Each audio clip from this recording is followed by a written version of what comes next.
반갑습니다. 송주준입니다. 오늘 저는 김정순 여사에 대한 이야기를 좀 해보고자 합니다. 최근에 김정순 여사가 점자의 날을 맞이해서 서울 맹학교를 방문했다라고 합니다. 점자의 날을 맞이해서 맹학교에 방문했다라고 한다면 영부인으로서 어떤 이야기가 나오는지 대충 우리가 예상이 좀 되죠. 맹학교에 대한 지원을 늘린다든지 학생들이 더 나은 환경에서 공부할 수 있도록 하겠다, 뭐 이런 이야기들이 나오는 거 아니겠습니까? 그런데 김정순 여사는 모두의 예상을 깨고 충격적인 얘기를 꺼냈습니다. 오늘 저는 영상을 통해서 두 가지에 대해서 말씀드리고자 합니다. 도대체 김정순 여사가 맹학교에 가서 어떤 이야기를 꺼낸 것인가, 그리고 왜 도대체 우리가 지금 시기에 김정숙이라고 하는 사람과 문재인이라는 사람에 대해서 분노를 해야 되는가, 그리고 이 두 사람에게 분노하는 것만큼 우리의 선한 능력이 어디로 지금 끼쳐야 되는가, 오늘 저는 그거에 대한 이야기를 해보고자 합니다. 어떤 내용인지 같이 한번 좀 보시죠. 11월 3일 점자의 날을 맞아 김정순 여사가 서울 맹학교에 방문했다라고 합니다. 자, 이런 식으로 김정순 여사가 학교에 방문해서 학생들과 시간을 보냈다라고 하는데요. 저런 식으로 시간을 보내고 저거에 관심을 갖는 거에 대해서는 당연히 박수를 쳐줄 일입니다. 사회적 약자에게 대통령의 영부인으로서 대통령이 하나하나씩 신경을 못 쓰는 부분들에 대해 가지고 자기가 가서 신경을 쓰는 거 당연히 우리가 박수 쳐줄 일이죠. 그런데 김정순 여사가 맹학교에 방문한 거에 대해서 묘한 이야기 한 가지가 나옵니다. 자, 이런 얘기가 나오죠. 맹학교를 찾은 김정순 여사가 문재인 대통령이 너무너무 미안하다, 그렇게 얘기를 했다라는 겁니다. 도대체 김정순 여사는 어떤 이유 때문에 문재인 대통령이 너무너무 미안하다, 이렇게 얘기를 했다라고 전한 것일까요? 김정순 여사가 됐건 문재인 대통령이 됐건 도대체 맹학교에게 미안하다라고 느낄 만한 부분이 무엇일까요? 예상되는 이유는 뭐겠습니까? 대통령으로서 사회적 약자에 대해 가지고 신경 써주지 못해가지고 제대로 된 어떤 지원을 못 해줘가지고 그런 점들이 미안하다, 그런 얘기가 예상이 되지 않겠습니까? 놀랍게도 이런 이야기가 나옵니다. 자, 이런 기사가 또 나와 있죠. 정강원 집회 인근의 맹학교를 찾아서 너무너무 미안하다, 이렇게 얘기를 했다라는 거예요. 뭔 소리냐 도대체. 김정순 여사가 학생들에게 뭐라고 얘기를 했습니까? 여러분들이 다니는 서울 맹학교는 제가 사는 청와대와 아주 가까운 거리에 있는 이웃이다. 그런데 이 학교의 학부모님들이 뭐라고 했다라는 겁니까? 작년 정광훈 목사 등이 청와대 인근에서 시위를 하니까 청각에 의존하는 아이들의 교육권이 침해된다면서 마찰을 빚어섰다라는 겁니다. 그래서 지금 김정순 여사가 정광훈 목사 시비 같은 것이 있어가지고 미안하다, 그런 식으로 마찰을 빚게 된 거에 대해서 미안하다, 그런 이야기를 지금 하고 있는 것입니다. 저 학교에 지금 아이들을 보내고 있는 학부모님들의 입장은 제가 100분 이해를 해요. 청각에 의존할 수밖에 없는 학생들인데 그런 식으로 큰 시위가 있다라고 한다면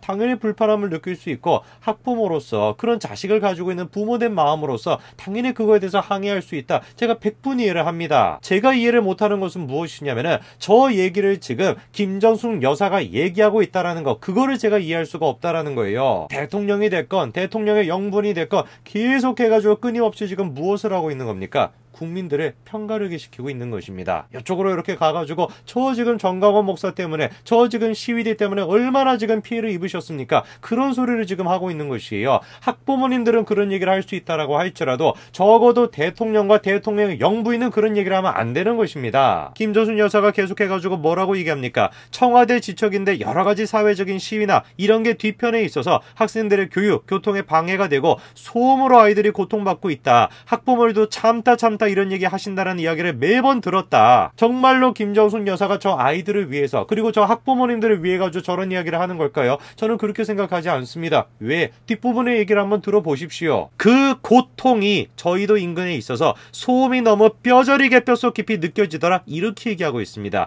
그러면서 문재인 대통령의 첫마디가 미안하다였다라는 것이죠. 국민들이 지금 시위하는 거를 김정순 여사는 뭐라고 지금 표현하고 있습니까? 고통이었다, 소음이었다, 이렇게 표현하고 있습니다. 대통령과 대통령의 영분이라고 하는 사람이 헌법으로 보장하고 있는 그 시위에 대해 가지고 뭐라고 지금 평가하고 있는 겁니까? 고통스럽다, 소음이다, 이렇게 얘기하고 있는 것입니다. 자기와 정치적으로 다른 생각을 얘기하고 있으면은 그거를 소음이다, 고통이다라고 표현하고 있는 김정순 여사, 그리고 문재인 대통령, 과연 우리가 이 사람들을 대한민국의 대통령이라고 영분이라고 인정할 수 있겠습니까? 끊임없이 지금 모든 사람들을 자신의 정치적인 목적을 위해서 이용하고 기꺼이 국민 국민들을 편가르기 시키고 있는 이 사람들을 과연 우리가 대통령과 대통령의 영부인으로 인정할 수 있겠습니까? 적어도 저는 인정할 수 없습니다. 이들이 그렇게 얘기를 했었다. 사람이 먼저다. 그 사람이 도대체 누구라는 겁니까? 자기에게 줄을 서 있는 사람들, 자기에게 지금 잘 비위를 맞춰주는 사람들, 자기와 정치적으로 똑같은 소리를 하는 사람들, 그 사람들만 먼저다라는 얘기 아니겠어요? 그런 식의 지금 인식이 머릿속에 가득 차 있다 보니까 지난번에 어떤 사태가 또 있었던 겁니까? 이때 기억나십니까? 김정순 여사의 지금 저 표정을 한번 보십시오. 서해 수호의 날 기념식에서 문재인 대통령이 분양을 하려고 할 때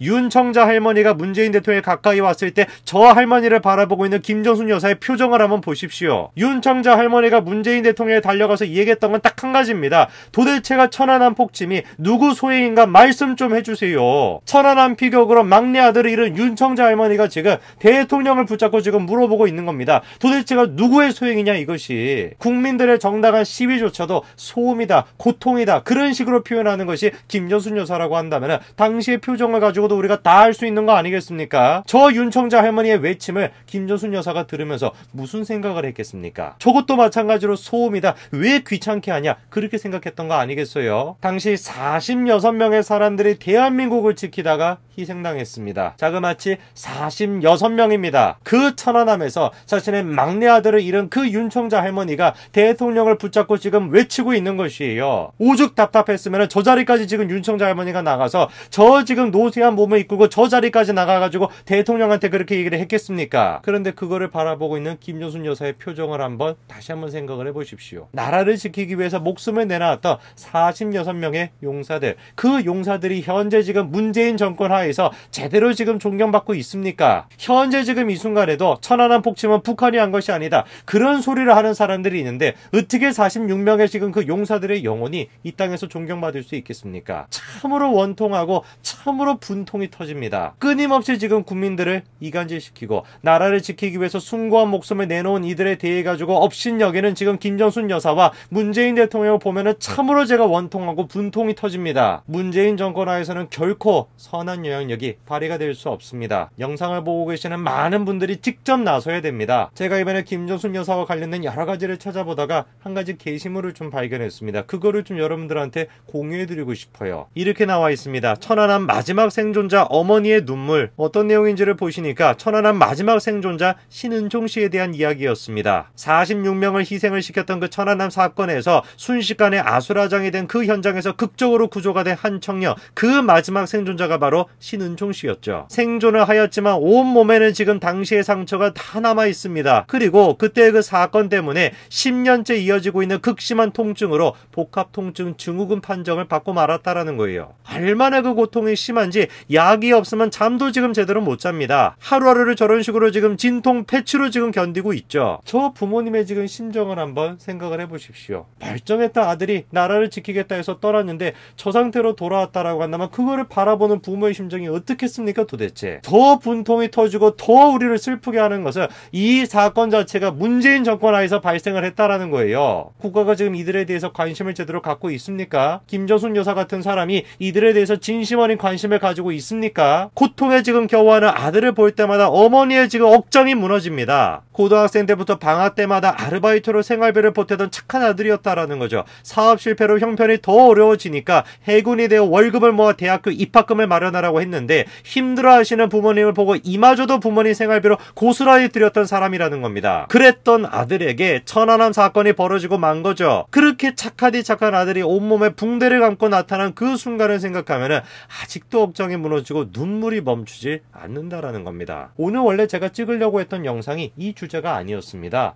오늘 제가 원래 윤석열 검찰총장에 대한 얘기를 찍으려고 다 준비를 해놨습니다. 근데 다 준비를 해놨는데 우연찮게 제가 지금 저 게시물을 딱 발견을 한 것이에요. 아무런 연고도 없이 제가 김정순 여사에 대한 거를 찾아보게 되었고 그래서 결국에 저 게시물까지 다다르게 되었습니다. 저는 확신을 가지고 있습니다. 우리가 나서서 이런 사람들을 도와드려야 된다. 김정순 여사 하에서 문재인 대통령 하에서 이런 지금 분들이 자신의 지금 청춘을 내바쳤던 이런 분들이 제대로 된 대접도 못 받고 있는데 우리가 나서가지고 이런 분들 분들을 도와드려야 된다. 국대떡볶이 김상현 대표의 게시물을 보니까 이렇게 지금 댓글이 올라와 있습니다. 신은총 씨의 지금 개인 계좌가 이렇게 공개가 되어 있어요. 여유가 좀 있으시고 마음이 가시는 분들은 꼭 그 마음을 표현하시기 바랍니다. 절대로 부담을 느끼실 필요 없습니다. 여유가 없으신 분들은 마음으로 기도해 주세요. 저분들이 험난한 세상 속에서 문재인 정권 하에서 잘 버틸 수 있도록, 끝까지 잘 버틸 수 있도록 기도로 힘을 모아주세요. 하지만 조금 내가 형편이 낮고 남들보다 조금 더 내가 여유가 있다라고 한다면 기꺼이 그 마음을 신은총 씨를 위해서 표현해 주시길 바랍니다. 영상을 보고 계시는 많은 분들이 물질적인 차원으로, 그리고 또 기도로, 여러 가지 방면으로 신은총 씨 가족을 위해 가지고 힘을 써주시기를 제가 다시 한번 간곡하게 부탁드립니다. 김정순 여사와 문재인 대통령의 이 시기가 끝나기 전까지 신은총 씨의 가족이 잘 버틸 수 있도록 많은 분들이 힘을 써주시기를 다시 한번 제가 부탁드립니다. 오늘까지 말씀드리겠습니다. 감사합니다.